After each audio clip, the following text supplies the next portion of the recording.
12/2/2020 స్వస్తి శ్రీ చాంద్రమానం శోభకృతి నామ సంవత్సరం ఉత్తరాయణం శశర ఋతువు మాఘమాసం శుక్లాపక్ష తదియ సోమవారం తదియ రాత్రి 10:41 వరకు పూర్వాభాద నక్షత్రం రాత్రి 7:39 వర్జన్ రాత్రి 4 గంటల తెల్లవారుజు 4:38 నుండి ఉదయం 6:08 వరకు దుర్ముహూర్తం ఈరోజు మధ్యాహ్నం 12:37 నుండి 1:22 వరకు మళ్ళీ మధ్యాహ్నం 2:53 నుండి 3:39 వరకు సూర్యోదయం 6:34 సూర్యాస్తమయం 5:53 అమృత గడియలు మధ్యాహ్నం 12 గంటల నుండి 12:41 వరకు అలాగే రాహుకాలం ఈరోజు ఉదయం 7:30 నుండి 9 గంటల వరకు రాహుకాలం శుభ సమయం ఉదయం 9:10 నుండి 9:40 వరకు మధ్యాహ్నం 3 గంటల నుండి 4 గంటల మధ్యాహ్నం 3 గంటల నుండి 3:45 వరకు శుభ సమయం శివయోగం ఉదయం 10:44 తైతుల ఉదయం 10:52 గరంజి రాత్రి 10:41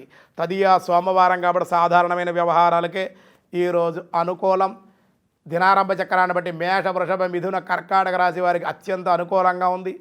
అలాగే సింహ కన్య తుల వృశ్చిక రాశి వారికి కూడా మిశ్రమంగా ఉంది. ధనస్సు మకర కుంభ మీనరాశుల వారికి కూడా సామాన్యంగానే ఉంది అని చెప్పబడుతోంది. 16వ అధ్యాయంలో కృష్ణ పరమాత్మ భగవద్గీతలో ఏం చెబుతున్నారో చూద్దాం. పార్థాయ ప్రతిబోధితాం భగవతాం నారాయణేన స్వయం వ్యాసేనాగ్రదిత పురాణమునినా మధ్యే మహాభారతం అద్వైతామృతవర్షిణి భగవతేమష్టాదశాధ్యాయిని అంబా త్వామనుసందధామి భగవద్గీతే భవద్వేషిణి ప్రవృత్తించ నివృత్తించ జనానాం విధురాసురః న శౌచం వాపి చాచారో న సత్యం తేషు విద్యతే.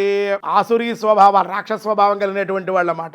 ఆసురీ స్వభావం కలవారు ప్రవృత్తి నివృత్తుల అంటే కర్తవ్యాల యందు ఎరుగరు వాళ్ళు. ఇది మంచి ఇది చేయదు ఇప్పుడు చేయకూడదు అనేటువంటి ఏవి కూడా వాళ్ళకి తెలియదు. వారిలో బాహ్యాభ్యంతర శుచిత్వం కానీ శ్రేష్టమైన ప్రవర్తన సత్య సంభాషణ కానీ ఉండవు. కఠినంగా మాట్లాడతారు. దేహశుద్ధి ఉండదు, శుభ్రం ఉండదు, దేహశుద్ధి ఉండదు, అంతఃకరణ కూడా వాళ్ళ శుద్ధిగా ఉండదు. ఎప్పుడు ఏం చేయాలో తెలియదు.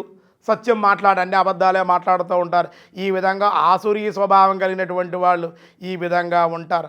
అసత్యమా ప్రతిష్టంతే జగద్బాహునీశ్వరం అపరస్పర సంభూతం కిమన్యత్ కామహేతుకం. ఈ జగత్తునకు ఆధారమైనది ఏదియూ లేదని తెలుసుకోవాలి. అది అసత్యమనియు భగవంతుడైనటువంటి వాడే లేడు అనియు వాళ్ళు అలా అంటూ ఉంటారట.